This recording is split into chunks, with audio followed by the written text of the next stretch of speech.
Hello my friends, and welcome back to the Review Den. We're wrapping up what I guess you could call the first generation of Top Gun games, but this one should be pretty unique as I don't think I've seen it properly reviewed on YouTube or other video sharing sites. So here's a new one for the record. This is Top Gun Danger Zone.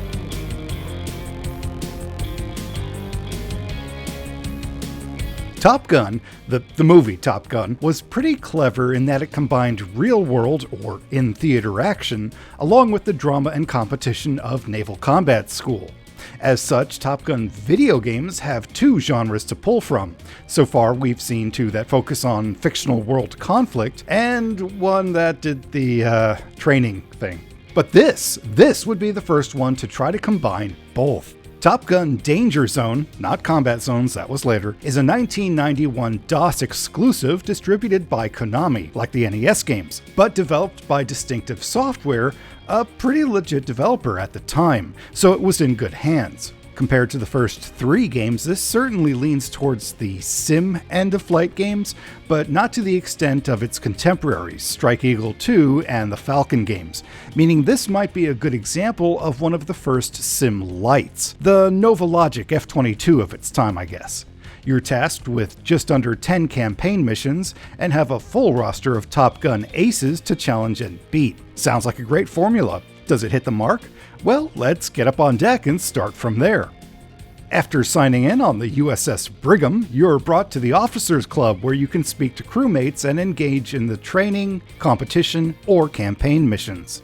Now right away, I got all excited thinking this was some sort of Wing Commander experience where you interact with the crew as you progress through the story, but sadly no, they only offer some canned expressions and generic tips. These kind of limitations extend to the movie characters too, as you'll notice they clearly didn't get the rights to the actors' likenesses, something Viper here isn't too happy with.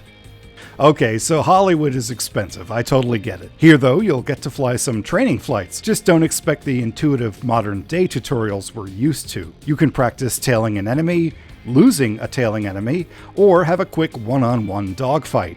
Again, it's not too intuitive, but it also doesn't have any outcome on the campaign, it's just a bit of practice. Here, though, the chalkboard is where the meat of the game is. As I mentioned, Danger Zone actually gives you two main objectives to finish the game, completing a list of campaign missions and climbing the pilot's leaderboard. Each pilot has a required number of campaign kills to challenge them, so let's hit the campaign first. Selecting a mission brings up a mission briefing, and hey, that isn't James Tolkan, that's Kojak. Who loves you, baby? Also, great animation, guys. The missions are all based in the Mediterranean and present progressively more numerous and better armed enemies. You get a few unique situations like defending a defecting pilot or protecting the carrier, but mostly it's simple combat air patrols. Find the baddies, shoot them down, and head back. You're given a choice between the F-14 Tomcat or the Hornet, and while the Tomcat is faster, the Hornet turns much tighter. So, Review Den pro tip, swallow your pride and take the Hornet.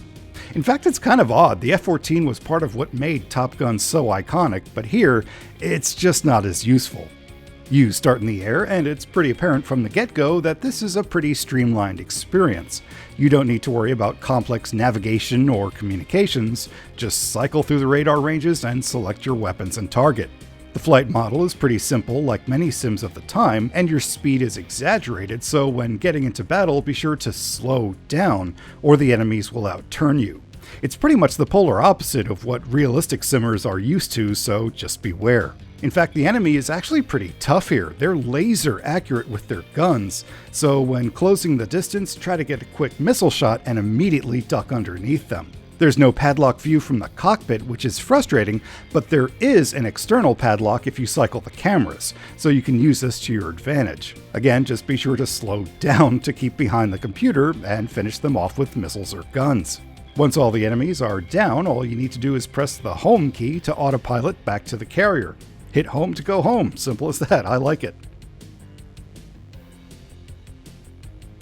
Now things do get a little more complex as the enemy starts using missiles, but your armament gets better as well. You're given medium-range semi-active missiles. Any recent Ace Combat fan knows the deal here, just keep the enemy in the center of the HUD for long-range kills. And countermeasures start playing a bigger role. Chaff and flares are surprisingly ineffective here, at least for the player. But jamming works great, so anytime you engage the enemy, just hold down the jamming key, and you should blunt their offensive abilities. Some of the tougher missions give you a wingman to help out, but it's really a dice roll whether they contribute much. I think Stinger, was great for getting into it, while the others just hung back not doing much, but eventually you'll get through the 8 missions, no big deal. Now for the leaderboard, you just need to make sure you have enough campaign kills to challenge the pilot above you. Click on them and you'll jump into a one-on-one dogfight to see who's best. Either get a missile lock or gun them down. What, sir? I thought these were simulated. And you'll win the match and take their spot on the list. As you move up the ladder, the pilots put up a tougher fight, so it's probably best to do a few campaign missions, then a few pilots back and forth, but you can approach things in any order. And there's no punishment for losing. Except for later, you won't go down the list, so just keep trying until you win. Eventually, you'll reach Iceman at the top, win here to get your name on the Top Gun trophy, and if you completed all the campaign missions, the game's one unlockable, a secret 9th mission.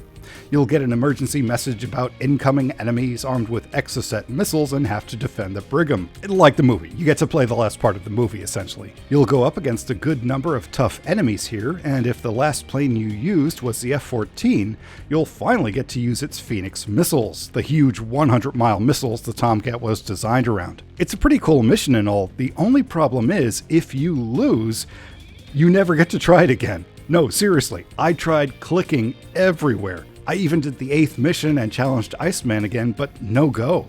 If you save your game after you lose, you're completely out of luck unless you play the whole game over again. And that's just mean. So yeah, don't save if you lose. One little side note about the leaderboard is that, just like OceanSoft's Top Gun, you have the option of roping a second player in for some split-screen action. It's a bit slow and clunky, but I'm sure players could make it work for a few decent rounds. Speaking of how's presentation, well, it's pretty close to its 1991 contemporaries. This was right when 320 by 200 and 256 colors became the norm. What did they call that? Mode 13H? So the point and clicky sections are pretty good, and the in-game graphics are fine. Like F-19, the cockpit graphics aren't accurate or anything, and texture mapping was a ways off, but be fair, these games were asking for 10 to 12 MHz processors. Ground detail is a bit sparse here though. There's no air-to-ground combat in the game, so they might have cut a few corners here. The biggest complaint though is the frame rate. Yes, most games of the era ran pretty slow, but this just has an extra bit of clunk that does affect the gameplay. Getting off a missile shot or countermeasure sometimes takes 2 or so button presses, and you might miss some information because the ticker updates with the frame rate, but it never becomes unplayable.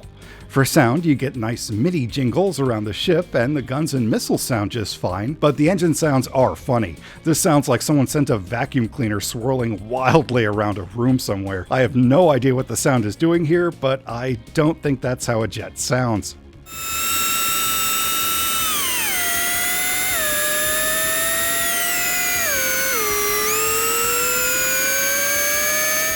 Overall, Danger Zone is a fun first attempt at a more legit sim under the Top Gun banner.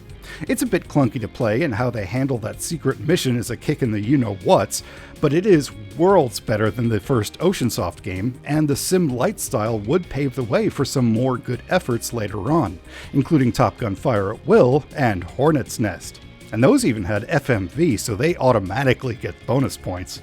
Thank you all so much for watching. I appreciate each and every one of you, and if you'd like to help a small channel grow, would you be my next subscriber? I'll be back next time with another review, and no matter what, be sure to keep going, because you are worth it.